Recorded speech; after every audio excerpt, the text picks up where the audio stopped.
මම උත්තරට කියන්න. තොග රීතිය තොග අගය කිරීමට අදාළ නිර්දේශිත රීතිය දක්වන්න. ඔයාලට ලියන්න පුළුවන් උත්තරේ විදියට තොගය පිරිවැය සහ ශුද්ධ උපලබ්ධිතාවයෙන් වඩා අඩු අගය මත දැක්විය යුතුය. තොගය පිරිවැය සහ ශුද්ධ උපලබ්ධිතාවයෙන් වඩා අඩු අගය මත දැක්විය යුතුය.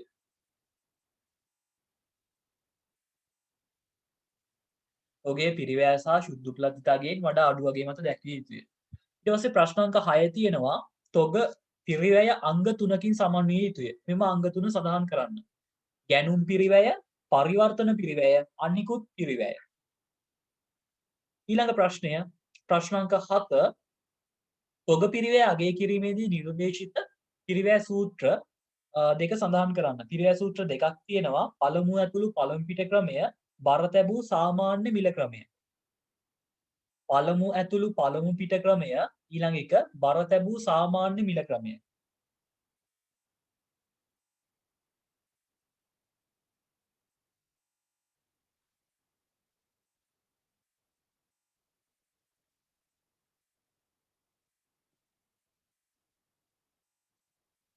හරි. ඊට පස්සේ තියෙනවා ප්‍රශ්න අංක 8 ශුද්ධ උපලබ්ධිතාවය නිර්වචනය කරන්න කියලා. ශුද්ධ උපලබ්ධිතාවය කියලා කියන්නේ තොගයක ඇස්තමේන්තුගත විකුණුම් මිලෙන් ඇස්තමේන්තුගත නිම කිරීමේ වියදම් සහ ඇස්තමේන්තුගත විකුණුම් වියදම් අඩු කළ පසු අගය. තොගයක ඇස්තමේන්තුගත විකුණුම් මිලෙන් ඇස්තමේන්තුගත නිම කිරීමේ හා ඇස්තමේන්තුගත විකුණුම් වියදම් අඩු කළ පසු ලැබෙන අගය. ඒකත් තිබ්බ ටියුට් එකේ වල ලියන්න පුළුවන්.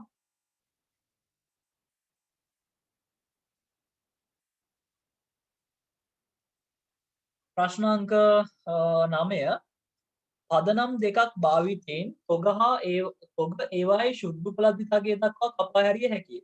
මෙව පදනම් දෙක සඳහන් කරන්න. අහිතම ක්‍රමයයි කාණ්ඩ ක්‍රමයයි. මතකද අපි ඒකෙදිනේ කපා හැරීමක් කළේ ගිය සතියේ. අහිතම ක්‍රමය කාණ්ඩ ක්‍රමය. ඒක නම් ලියාගත්තට කමක් නැහැ. මොකද ඒක වෙනම දාලා නැහැ. මම අර පැහැදිලි කරද්දි කියපු එකක් නේ එතන. මේ ඔක්කොම A level ප්‍රශ්න මට අවුරුදු නම් මතක නැහැ. මම අවුරුදු අයින් කරලා ඒවා. අවුරුදු දාන්න නැතුව දාලා තියෙනවා. තොගේ සම්බන්ධ හෙළිදරව් කිරීම එක. ඒක අර අපි අද මුලින්ම කතා කළේ තොග අගය කළ ප්‍රතිපත්තිය, තොග අගය කළ පිරිවැය සූත්‍රය, ඊට පස්සේ තොගේ දක්වා ඇත්තේ පිරිවැයටද ශුද්ධ උපලබ්ධිතාවයටද අන්න ඒ වගේ. ඊට පස්සේ අවසාන තොගේ සමන්විත වන අංග ඒ වගේ දේවල් ලියන්න පුළුවන්.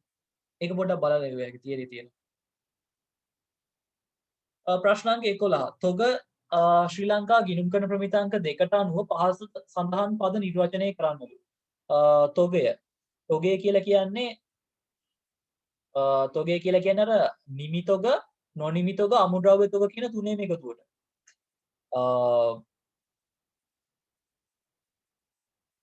ඒ කියන්නේ සාමාන්‍ය ව්‍යාපාර කටයුතු වලදී විකිණීම සඳහා පවතින එවැනි විකිණීමකට අදාළ නමුත් නිෂ්පාදනය වෙමින් පවතින භාණ්ඩ නිපදවීමේදී හෝ සේවා සැපයීමේදී භාවිතයට ගන්නා තොග. ඒ වගේ ලියන්න පුළුවන්. මම හිතන්නේ ඒක තිබ්බා.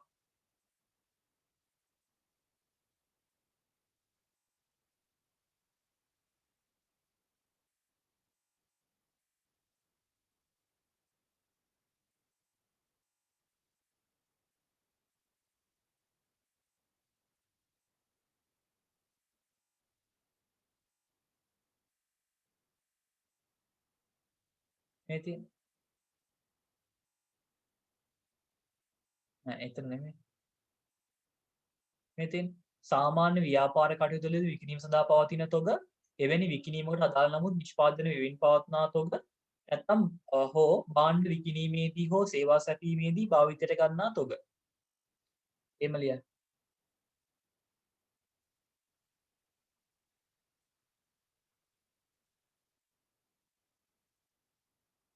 ඊට පස්සේ ප්‍රශ්න අංක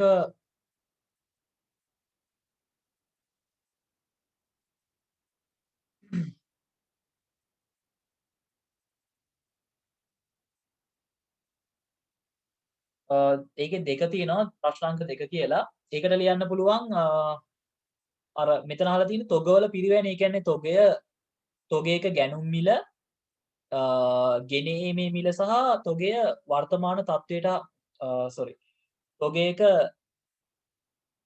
ගැනුම් මිල පරිවර්තන පිරිවැය සහ තොගේ වර්තමාන තත්ත්වයට හා ස්ථානයට පත් කිරීම තෙක් දරන ලද සියලුම වියදම්වල එකතුව. තොගයක ගැනුම් මිල පරිවර්තන පිරිවැය සහ වර්තමාන තත්ත්වයට හා ස්ථානයට පත් කිරීම තෙක් දරන ලද සියලුම වියදම්වල එකතුව. ඒකත් ටියුට් එකේ තියෙන බලලා ලියුව හැකි තොගවල පිරිවැය කියන එක. ප්‍රශ්න අංක 12 තොග ශ්‍රී ලංකා ගිණුම් කරන ප්‍රමිතාංක දෙකට අනුව පහත සඳහන් පද නිර්වචනය කරන්නලු. ගැනුම් පිරිවැය ඒක එහා පැත්තේ තිබ්බ බලන්න ලියන්න පුළුවන්. පරිවර්තන පිරිවැයක් තියෙනවා ඒකත් ලියන්න පුළුවන්. ප්‍රශ්න අංක 13 පිරිවැය කියන එක දැන් ටිකට කලින්ම කිව්වා තොගයක ගැනුම් මිල පරිවර්තන පිරිවැය සහ වර්තමාන තත්ත්වයට ආස්ථානයට ගෙනීම තෙක් දරන ලද සියලුම වියදම් වල එකතුව කියලා.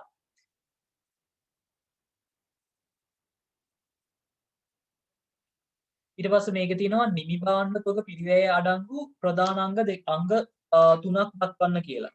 නිමි භාණ්ඩ තොග පිරිවැය අඩංගු ප්‍රධාන අංග තුනක් ගත්තොත් එහෙම ඒකට වාට කියන්න පුළුවන් නිමි භාණ්ඩ තොග පිරිවැය. ඒ කියන්නේ තොග පිරිවැය සමන්විත වෙන්නේ ගැනුම් මිල පරිවර්තන පිරිවැය අනිකුත් කියන තුනනේ.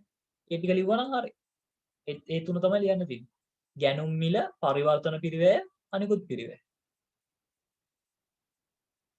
පිල්ලර වෙළඳ ව්‍යාපාරයක තොග පිරිවැය ඇස්තමේන්තු කිරීමේදී යොදාගත හැකි පිරිවැය සූත්‍ර දෙකයිනේ තියෙන්නේ.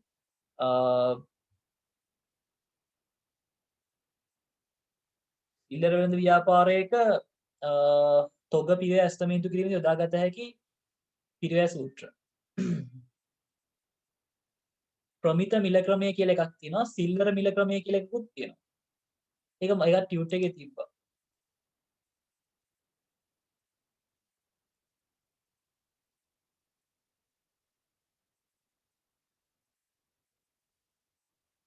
මේ තියෙන ප්‍රමිත මිල ක්‍රමයයි සිල්වර මිල ක්‍රමයයි.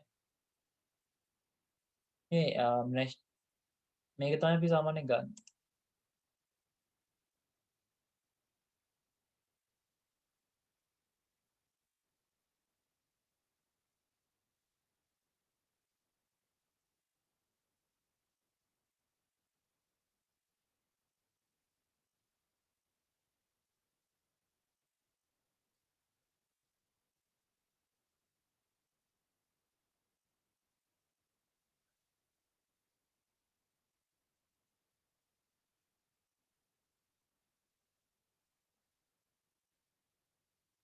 පිරිවැය සූත්‍ර භාවිතය කියලා තියෙනවා බලන්න. අයිතමෙන් අයිතමයකට පිරිවැය විශාල වශයෙන් වෙනස් නොවන පැහැදිලිව වෙන්වෙන් වශයෙන් හඳුනාගත නොහැකි අයිතම විශාල සංඛ්‍යාවක් පවතින ව්‍යාපාර සඳහා මෙම ක්‍රමය යෝග්‍ය වේ.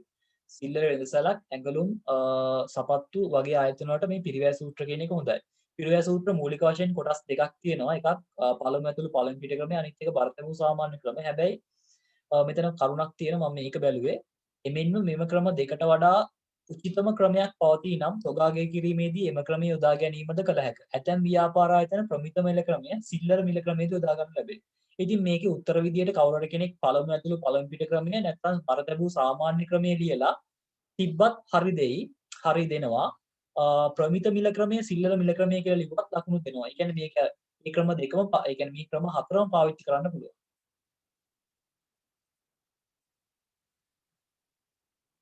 මේ ක්‍රම දෙකටම කරන්න පුළුවන්. ඒ කියන්නේ මේ දෙකම හරි. ඔගොල්ලෝ කැමති එකක් ලියාගන්න නැත්නම් හතරම ලියාගත්තොත් කමක් නැහැ. ප්‍රශ්න අංක 16 සිල්ලර වෙළඳ ව්‍යාපාරවල තොගාගේ කිරීමේ ක්‍රියාවලියේදී පිරිවැය සූත්‍රය යොදා ගැනීම සිදුවන්නේ මන්දයි පැහැදිලි කරන්න. සිල්ලර වෙළඳ ව්‍යාපාරවල තොගාගේ කිරීමේදී ක්‍රියාවලියේදී පිරිවැය සූත්‍රය යොදා ගැනීම සිදුවන්නේ මන්දයි පැහැදිලි කරන්න. මම ඒක කියන්නම් අපි ලියාගමු. අයිතමේ ලියාගන්න. අයිතමෙන් අයිතමයට අයිතමෙන් අයිතමයට අයිතමෙන් අයිතමයට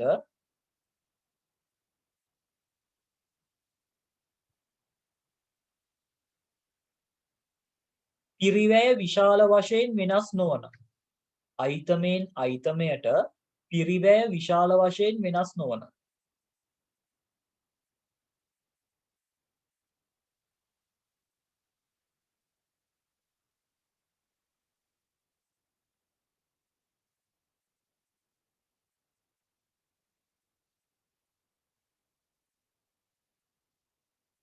වෙන් වෙන් වශයෙන් හඳුනාගත නොහැකි.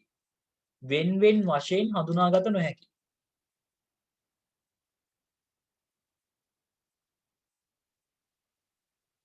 වෙන් වෙන් වශයෙන් හඳුනාගත නොහැකි විශාල අයිතම සංඛ්‍යාවක් පවතින නිසා. විශාල අයිතම සංඛ්‍යාවක් පවතින නිසා.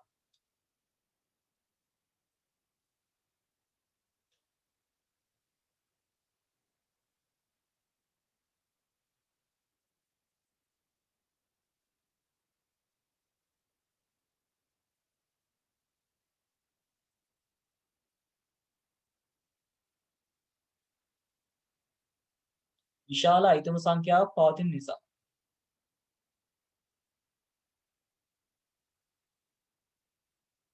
හරි නේද?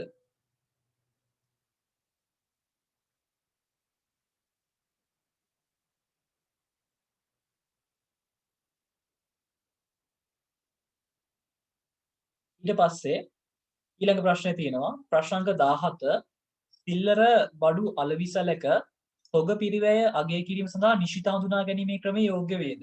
ඔබගේ පිළිතුරට හේතු දක්වන්න. මොකෝ කියන්නේ? නිශ්චිත හඳුනා ගැනීමේ ක්‍රමය සිල්ලර කඩේකට හොඳයිද? හොඳයිද? නෑ හොඳ නෑ. යෝග්‍ය නොවේ. යෝග්‍ය නොවේ. 17 උත්තරේ යෝග්‍ය නොවේ. හේතුව මොකද්ද? අයිතමෙන් අයිතමයට පිරිවැය විශාල වශයෙන් වෙනස් නොවන නිසා. අයිතමෙන් අයිතමයට පිරිවැය විශාල වශයෙන් වෙනස් නොවන නිසා.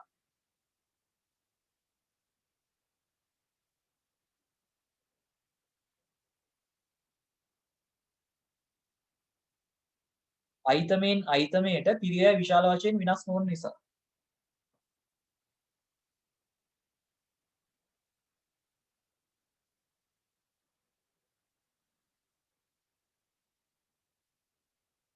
දහට කෞතුක භාණ්ඩ හා චිත්‍ර වෙළඳාම් කරන ව්‍යාපාරිකයෙකුගේ තොගේ පිරිවැය තීරණය කිරීම සඳහා යෝග්‍ය වන්නේ කුමන පිරිවැය කරන ක්‍රමයේද? හේතු දක්වන්න.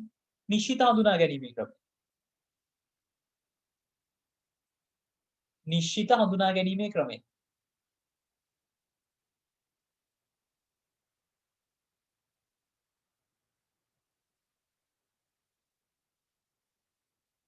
නිශ්චිත හඳුනා ගැනීමේ ක්‍රමය. හේතුව විදිහට ලියන්න පුළුවන් අයිතමෙන් අයිතමයට පිරිවැය විශාල වශයෙන් වෙනස් වන නිසා. අයිතමෙන් අයිතමයට පිරිවැය විශාල වශයෙන් වෙනස් වන නිසා.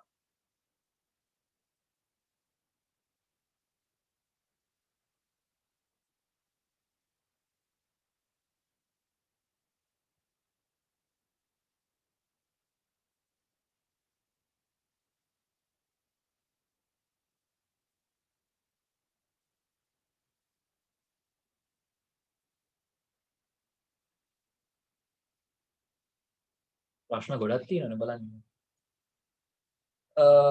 හරි.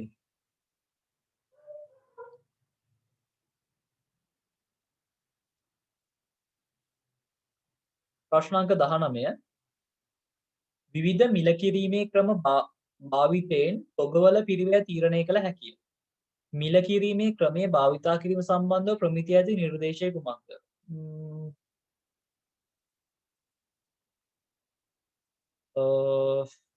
විවිධ මිල කිරීමේ ක්‍රම භාවිතයෙන් තොගවල පිරිවැය තීරණය කළ හැකිය.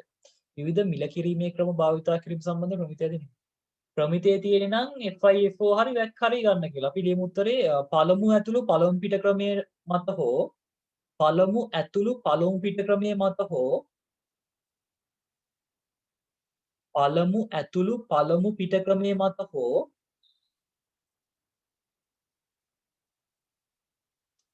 බර තැබූ සාමාන්‍ය මිල ක්‍රමය යොදාගත යුතුය. බර තැබූ සාමාන්‍ය මිල ක්‍රමය යොදාගත යුතුය.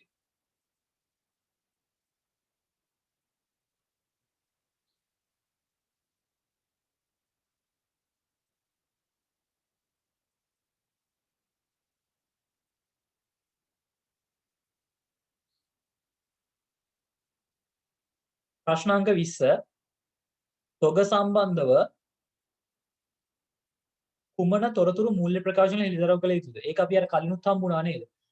තොග අගය කළ ප්‍රතිපත්ති භාවිතා කළ පිරිවැය සූත්‍රය තොගේ පිරිවැය ශුද්ධ උපලබ්ධිතාවකින් වඩා අඩු වගේ මත දැක්වීම යන්න අන්න ඒ වගේ දේවල් අර එහා පැත්තේ තිබ්බ එක බලලා ලියන්න 21 අපි කළා 22ත් අපි කළා 22 මං හිතන්නේ හෝම්වර්ක් එකක් හරි දුන්නා 23 ගෙදරදීද මන්ද මට මතක නැහැ කොහොම හරි මේ ටික කළා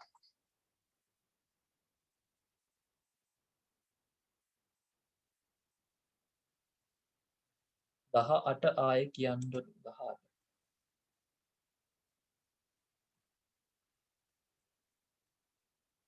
18 පරණ එකක් නෑ කෞතුක භාණ්ඩ හා චිත්‍ර වෙළඳාම් කරන ව්‍යාපාරිකයෝ තොගවල තොගේ පිරිවැය තීරණය කිරීම සඳහා යෝග්‍ය වන්නේ කුමන පිරිවැය කරන ක්‍රමයේද? නිශ්චිත හඳුනා ගැනීමේ ක්‍රමය.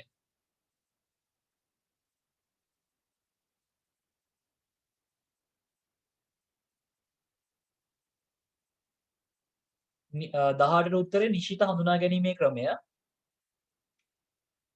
හේතුව වෙන්නේ අයිතමෙන් අයිතමේට. ඒ කියන්නේ දැන් සාමාන්‍ය ওই කෞතුකාගාරයක තියෙන්නේ ඔක්කොම කෞතුක පුරාවස්තුනේ. ඒ කියන්නේ එකකට එකක් 1400 ගණන් වල කියයි එක්ක ක්‍රිස්තු පූර්ව කියයි ක්‍රිස්තු වර්ෂ කියයි. ඒ කියන්නේ අර ඒවා එක එක කාලවලට අයිති දේවල් නේ. ඉතින් එකකට එකක් වටිනාකම් වෙනස් වෙනවා. ඉතින් එකකට එකක් වටිනාකම් වෙනස් නම් අපි පාවිච්චි කරන්නේ නිශ්චිත හඳුනා ගැනීමේ ක්‍රමය කියන එක. ඔයාලට ලියන්න පුළුවන් උත්තරේ නිශ්චිත හඳුනා ගැනීමේ ක්‍රමය හේතුව වෙන්නේ අයිතමෙන් අයිතමයට පිරිවැය විශාල වශයෙන් වෙනස් වන නිසා. අයිතමෙන් අයිතමයට පිරිවැය විශාල වශයෙන් වෙනස් වන නිසා. ඊට පස්සේ 23 වෙනි එක හෝම්වර්ක් එකක් කියලා මට කියලා තියෙනවා. හැබැයි මට කරලා ඉවරලා නැහැ. එක්කෙනයි කරලා ඉව්වේ. කොහොම හරි හෝම්වර්ක් එකේ කරලා ඉව්වේ එක්කෙනයි. කරපු ඒවා කරලා ඉව්වේ නැති කට්ටිය කරලා ඉවන්න 23 වෙනි එක. ඒක පුළුවන් කියලා හිතුවට ඉතින් සමහර උත්තරේ වැරදි වේවි. ඒක නිසා කරලා ඉවන්න. හරි ඊට සාය තියෙනවා 24. සෑහෙන ගොඩක් තියෙනවා ප්‍රශ්න.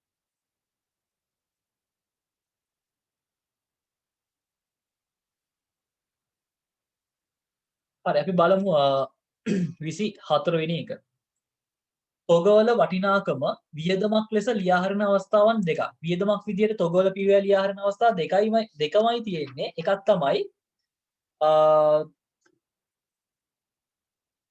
තමයි අපිට කිව්ව හැකි මොකක්ද තොගේ ශුද්ධ උපලබ්ධිතාවය දක්වා කපා හැරීමේදී තොගය ශුද්ධ උපලබ්ධිතාවය දක්වා කපා හැරීමේදී තව එකක් කියන්න පුළුවන් තොගය අලෙවි කිරීමේදී වරහන් තුල ලියන්න පුළුවන් විකුණුම් පිරිවැය කියලා. තොගය ශුද්ධ උපලබ්ධිතාවය දක්වා කපා හැරීමේදී අනිත් එක වෙන්නේ තොගය විකිණීමේදී වරහන් තුල ලියන්න පුළුවන් විකුණුම් පිරිවැය කියලා.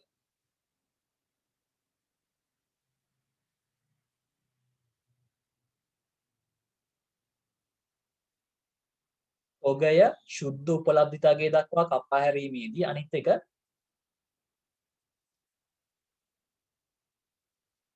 තොගය අලෙවි කිරීමේදී වරහන් තුල විකුණුම් පිරිවැය කියලා.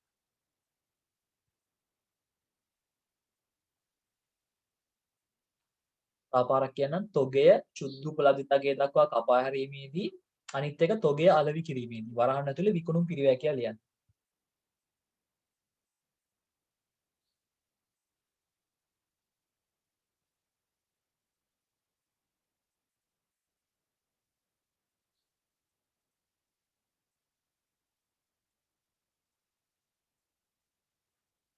ප්‍රශ්න අංක 25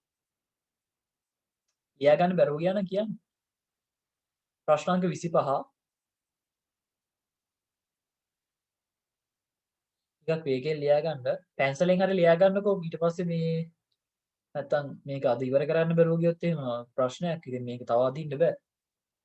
මට කරන්න වෙනවා දැන්. පෙබරවාරිනේ.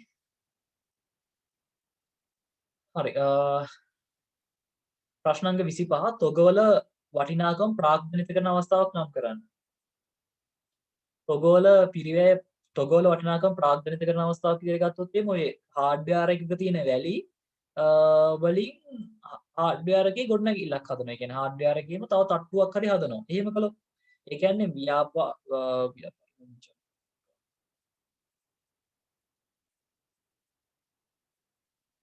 අපි ලියමු මෙහෙම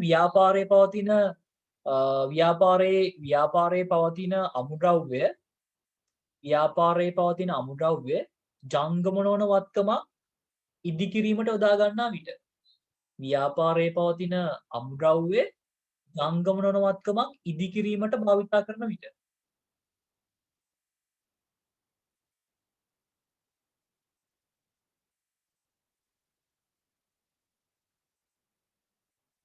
ව්‍යාපාරයේ පවතින අමුද්‍රව්‍ය ජංගම නොවන වත්කමක් ඉදිකිරීමට භාවිතා කරන විට. ඔයගොල්ලන්ට මේකේ මේ තියෙන ප්‍රාග්ධනිත කියන වචනේ තේරෙන්නේ නැත්නම් ප්‍රාග්ධනිත කියලා කියන්නේ වත්තමක් වන නැත්නම් ඔය ජංගම නොවන වත්කමකට එකතු වෙන අන්න ඒ වගේ තේරුමක් තියෙනවා. ප්‍රාග්ධනිත කරනවා කියලා කියන්නේ ස්ථාර වත්කමක් වෙන්න පුළුවන්. අන්න ඒ වගේ දෙයක් තමයි විතර ප්‍රාග්ධනිත කියලා කියන්නේ. ඒ කියන්නේ වත්තමක් විදිහට වාර්තා කරන. ඔබය වත්තමක් විදිහට වාර්තා වෙන. මේ කෑල්ල මේ කොටස ඔයගොල්ලන්ගේ සිලබස් එකෙන් අයින් වෙලා ගියා. ඒ නිසා මේ ප්‍රාග්ධනිත කියන වචනේ ඔයගොල්ලන්ට දැන් නැහැ. මේක නිකන් තේරුම් වෙන්නේ මේ වගේ දෙයක්. අර මේ ව්‍යාපාර ආයතනයක දැන් අපි ගත්තොත් කඩේට ව්‍යාපාර ආයතනයේ තීන්ත ගන්න. තීන්ත ගන්න එක සාමාන්‍ය වියදමක් කියලා කියනවා. ඊට පස්සේ ව්‍යාපාර ආයතනයේම තව තට්ටුවක් හදනවා. අපි ඒකට කියනවා ප්‍රාග්ධනිත කරන වියදමක් කියලා. ඒ කියන්නේ අර වත්කමේ යගය වැඩි වෙන වියදමක්. ජංගම නොවන වත්කමක් වෙන වියදමක් කියලා. ඒක ඔයගොල්ලන්ට නැහැ. ඒක නිසා බය වෙන්න එපා. මේ ප්‍රාග්ධනිත කියන එක එන්නේ නැහැ. හැබැයි ඔය සමහර වෙලාවට පරණ පේපර් එකක් කරද්දී වගේ අහුවෙන්න පුළුවන්. ප්‍රාග්ධනිත කියලා කියන්නේ ජංගම නොවන වත්කමක් බවට පත් වෙන වගේ තේරුමක් කියලා හිතා ගන්නකො. ජංගම නොවන වත්කමක් බවට පත් වෙන වගේ කියලා හිතා ගන්න. ජංගම නොවන වත්කමක් බවට පත් වෙනකොට ඒකට එකතු කරන වගේ දෙයක් තමයි ප්‍රාග්ධනිත කරනවා කියලා කියන්නේ. ජංගම නොවන වත්කමකට එකතු කරනවා වගේ දෙයක්. 26 නම් ලේසි. තොග ගැලපීමට අදාළ වෙන ගිණුම් කරන සංකල්පය ආරක්ෂණ සංකල්පය.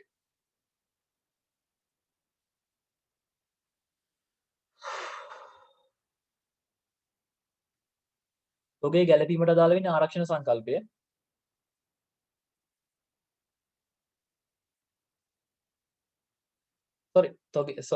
තොගේ ගැලපීමට අදාළ වෙන්නේ ආරක්ෂණ සංකල්පය නෙමෙයි මේ ගැලපුම් සංකල්පය. ගැලපුම් සංකල්පයනේ. තොග රීතියට අදාළ වෙන්නේ ආරක්ෂණ සංකල්පය. පොඩ්ඩක් ඒක ලියා ගන්නවද? මං ඕනනම් දාන්නම් ඒක.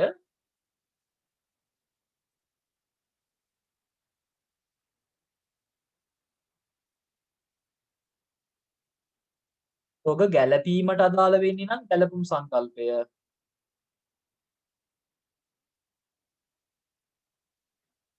තොග රීතියට අදාළ වෙන්නේ නම්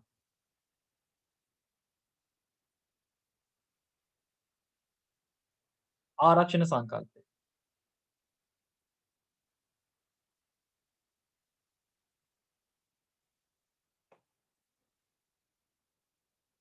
මේ දෙකම ලියා ගන්න.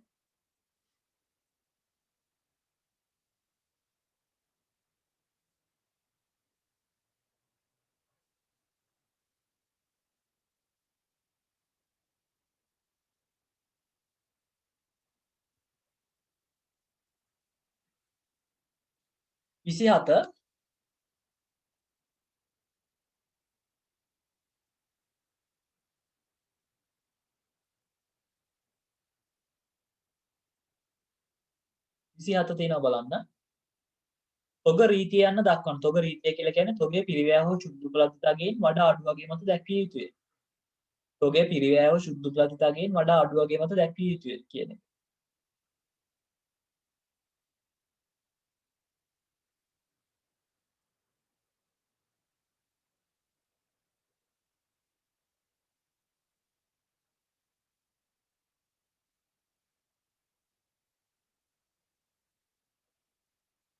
ප්‍රශ්න අංක 28 තොග රීතියට අදාළ ගිණුම් කරන සංකල්පය කුමක්ද? ඒක තොග රීතියට අදාළ ගිණුම් කරන සංකල්පය ආරක්ෂණ සංකල්පය.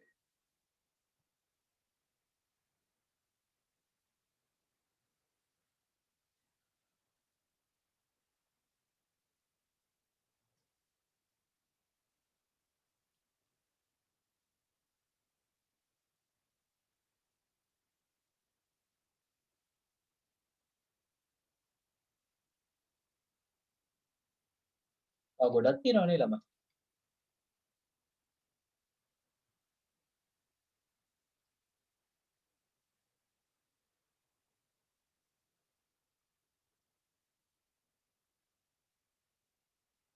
හරි ප්‍රශ්න අංක 29 අපිට අග්ගාලා බලමු. කමිස නිෂ්පාදනයේ යෙදී සිටින කාන්ති ගාමන්ට්ස් හි තොග සහ කෙරීගෙන යන වැඩ අගය කිරීමේ ගිණුම් කරන ප්‍රතිපත්තිය මූල්‍ය ප්‍රකාශනවල සටහනක් ලෙස පහත පරිදි දක්වා ඇත. තොගය සහ කෙරීගෙන යන වැඩ පිරිවැයට දක්වා ඇත. පිරිවැය අගය කර ඇත්තේ බර තැබූ සාමාන්‍ය පදනම මතය. අවශ්‍ය වන්නේ ශ්‍රී ලංකා ගිණුම් කරන ප්‍රමිතාංක 2ට අනුව කාන්ති ගාමන්ට්ස් හි තොග හා කෙරීගෙන යන වැඩ කියන්නේ නොනිමි. අගය කිරීමේ ගිණුම් කරන ප්‍රතිපත්තිය ඇති වරද හඳුනා ගන්නලු. මොකක්ද වරද? වරද වෙන්නේ මොකක්ද? තොගය පිරිවැය හෝ ශුද්ධ උපලද්ධිතාවකින් වඩා අඩු වගේ මත දක්වා නොතිබීම. මේකේ පිරිවැයට දක්වා කියලා නේ කියන්නේ. හැබැයි අපි දක්වන්න ඕනේ වඩා අඩු වගේට. එහෙනම් ඔයාගේ හරි උත්තරේ වෙන්න ඕනේ තොගය පිරිවැය හෝ ශුද්ධ උපලද්ධිතාවකින් වඩා අඩු වගේ මත දක්වා නොතිබීම. තොගය පිරිවැය හෝ ශුද්ධ උපලද්ධිතාවකින් වඩා අඩු වගේ මත දක්වා නොතිබීම. ඒකනේ රීතිය තියෙන්නේ. පිරිවැයයි ශුද්ධ උපලද්ධිතාවකයි දෙකම බලන්න ඕනේ. එකම බලලා තමයි ලියන්නේ. මේගොල්ලෝ දෙකම බලලා නැහැ. පිරිවැය විතරයි බලලා තියෙන්නේ. එතකොට අපි ලියන්නේ තොගය පිරිවැය හෝ ශුද්ධ උපලද්ධිතාවකින් වඩා අඩු වගේ මත දක්වා නොතිබීම. එකපාරක් කියන්නම්. තොගය පිරිවැය හෝ ශුද්ධ උපලද්ධිතාවකින් වඩා අඩු වගේ මත දක්වා නොතිබීම.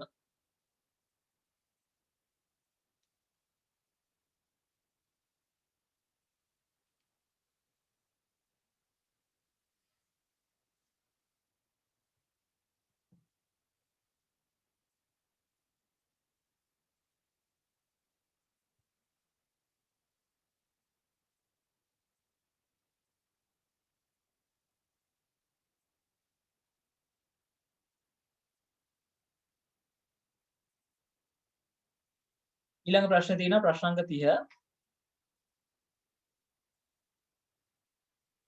නිෂ්පාදන ව්‍යාපාරයක් වන සීමිත වීර සමාගම ඔවුන්ගේ පසුගිය ශේෂපත්‍රයේ තොග සම්බන්ධව පහත් සඳහන් තොරතුරු පවණක් සපයා ඇත.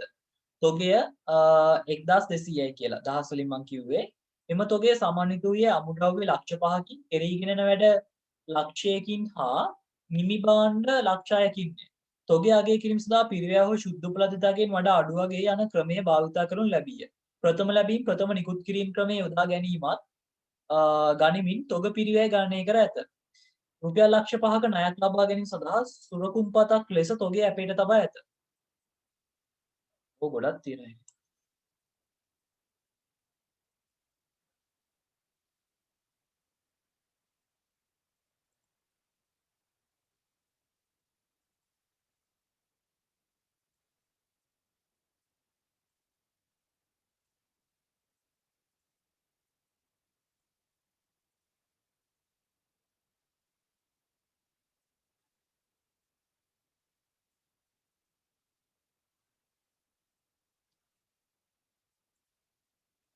අපෙන් අහලා තියෙනවා අංක 1 ඉහත තොගයේ නිවැරදිව ශේෂපත්‍රය තුල ශේෂපත්‍රය කියන්නේ මූල්‍ය තත්ත්ව ප්‍රකාශනයට නිරූපණය කළ යුතු ආකාරය. අංක 2 මූල්‍ය ප්‍රකාශන තුල තොග සම්බන්ධව අමතර හෙළිදරව් කිරීමට අදාළ සටහන්. හරි. මම ටග් ගාලා රූල් කරගන්නම් මූල්‍ය තත්ත්ව ප්‍රකාශනයක්. මම ව්‍යාපාර නම් ඒව නම් ලියන්නේ නැහැ. මම නිකන් මේ පොඩියට ගහගන්නම් මිසක්.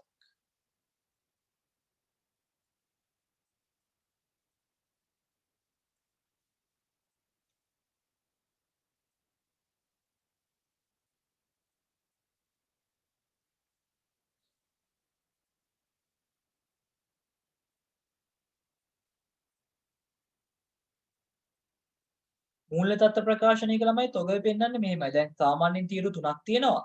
මම තීරු තුනම ගහන්න යන්නේ නැහැ. තීරු තුනම අපිට ඇත්තටම වැඩක් වෙන්නේ නැති නිසා ඕන්න මම තීරු තුනක් ගහන්නම්. ඔන්න ඊළඟ තීරුව. ජංගමවත්කම් කියලා ලියනවා. ජංගමවත්කම් විතරනේ මේකේ තියෙන්නේ. ඒකේ අවසාන තොගය කියලා ලියනවා. අවසාන නිමි නොනිමි මෙහෙම ලියන්න ඕනේ. අමුද්‍රව්‍ය රුපියල් 1000 අමුද්‍රව්‍ය 500යි නොනිමි 100යි නිමි 600යි. 600යිද 500යිද පන්න කියලා.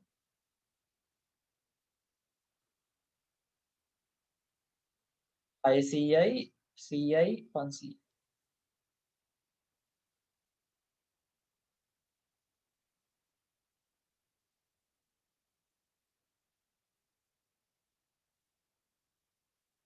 මෙන්න මෙහෙමයි දාන්න ඕනේ. ඒ කියන්නේ තොගය එකපාරම සමස්තයක් විදිහට එකතු කරලා දැම්මොත් වැරදි. ලකුණු දෙන්නේ නැහැ. තොගය ඒ කියන්නේ තොග වර්ග තුනක් නම් තියෙන්නේ. ඊට තුන දාන්න ඕනේ. නිමි නොනිමි එහෙම කියලා දාන්න ඕනේ. නැතුව ලකුණු දෙන්නේ නැහැ. ඒක අනිවාර්යෙන්ම මතක තියාගන්න. ගොඩක් ළමයි කරන වරදක් තමයි එකතුව දැම්මම හරි කියලා හිතනවා. එහෙම බෑ. ಜಾති තුනක් නම් තියෙන්නේ වර්ගීකරණය කියන්න වෙනවා. ඒක අනිවාර්යෙන් මතක තියාගන්න.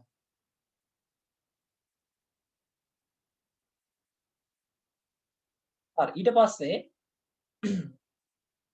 අපෙන් ඒකේ තව ප්‍රශ්නයක් අහලා තිනවා.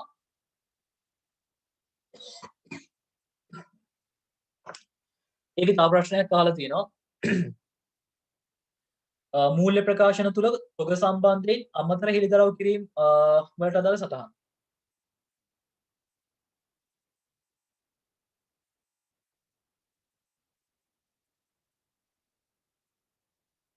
අවසාන තොගය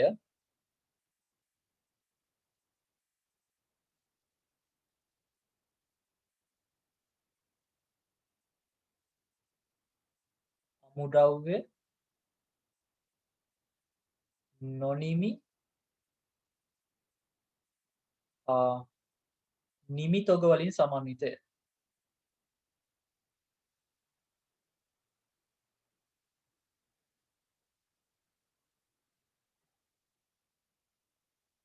අවසාන තොගය අමුද්‍රව්‍ය නොනිමි හා නිමි තොග වලින් සමන්විතය.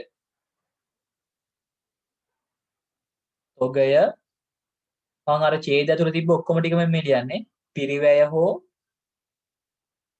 සුද්ධ උපලබ්ධි අගය. අගයෙන් වඩා අඩු අගය මත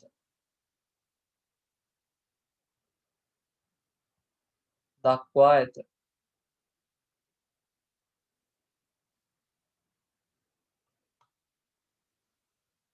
තව එකක් දැන් මේකේ අමුද්‍රව්‍ය ඒ කතාව ලිව්වා. අමුද්‍රව්‍ය තියනවා කිව්වා. කෙරීගෙන යන වැඩ. ඒ කියන්නේ නොනිමි තියනවා කිව්වා. නිමි තියනවා කිව්වා. ඒක ලිව්වා. පිරිවැයව සුද්ධ උපලබ්ධිතාවකින් වඩා අඩු වගේ පාවිච්චි කළා කියලා තිබ්බා. ඒකත් ලිව්වා. ඊට පස්සේ ප්‍රථම ලැබීම් ප්‍රථම නිකුත් කිරීම ක්‍රමය ලියන්න ඕනේ. සහ ණයක් ගන්නකොට තොගයක් කැපයට තියලා තියෙනවා.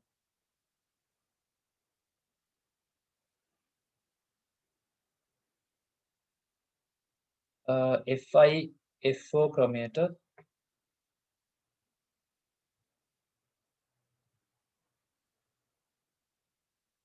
තොගය ගණනය කර ඇත.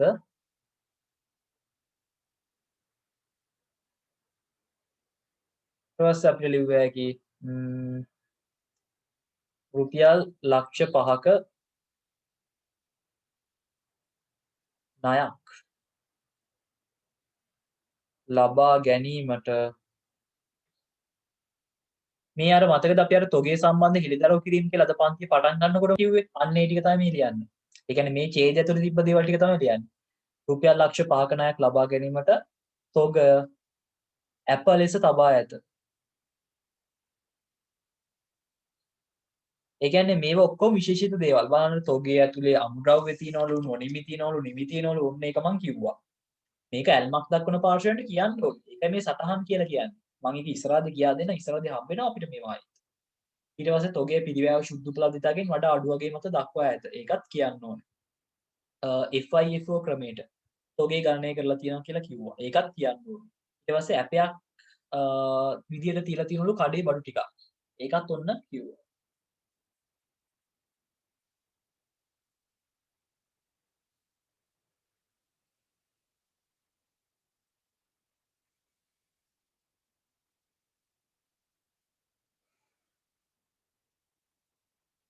හරි. මේක මම ඔයගලන්ට ලියා ගන්න දාන්නම් මම ඉතුරු ටිකත් බලන්න.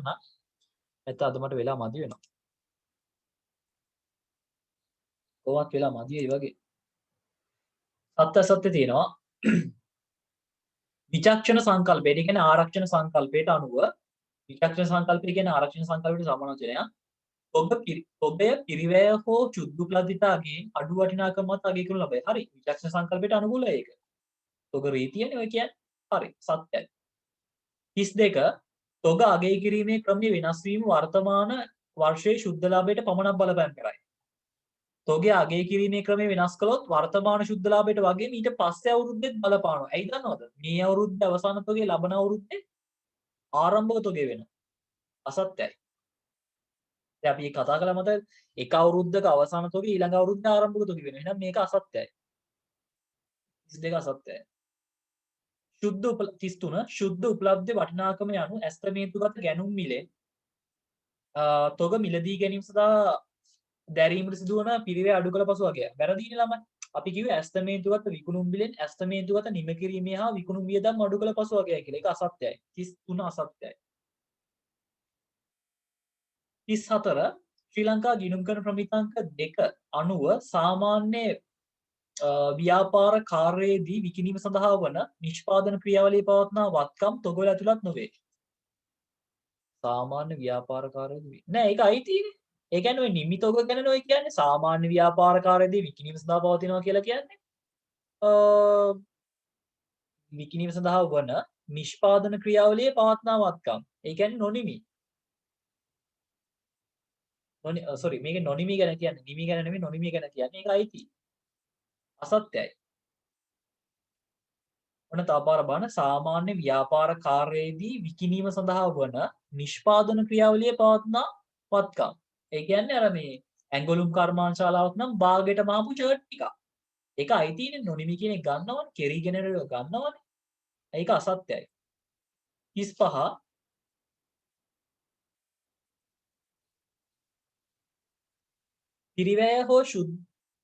පිරිවැය හෝ ශුද්ධ උපලබ්ධිතාවගෙන් වඩා අඩුව ගැන පදනම තොග සමස්තයක් ලෙස සලකා හෝ තොගේ අයිතමය වෙන වෙනම සලකා භාවිතා කළ හැක. හරි. ඒ කියන්නේ ඔය අයිතම ක්‍රමයයි කාණ්ඩ ක්‍රමයයි. හරි ඒක සත්‍යයි. ඒක හරි. බහුවර්ණ ටිකට ඔන්න ආවා. තව විනාඩියක් වගේ තියෙන්නේ. අද අපිට මම පුළුවන් තරමක් කරන්න ඉවර කරගන්න බැරි වුණොත් එහෙම පුළුවන් තරමක් කියන්නේ කරන්න බෑනේ. හරි කවන්නේ ඉරි ගහන ටිකක් නේ තියෙන්නේ.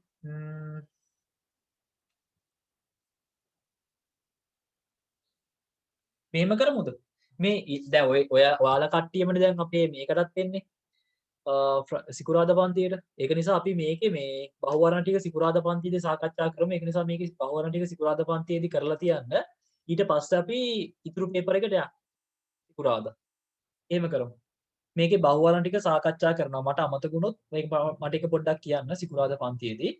මම මේකේ බහුවර්ණ ටික සාකච්ඡා කරන්න. ඕගොල්ලෝ බහුවර්ණ ටික හදලා තියාගන්න. හරිද?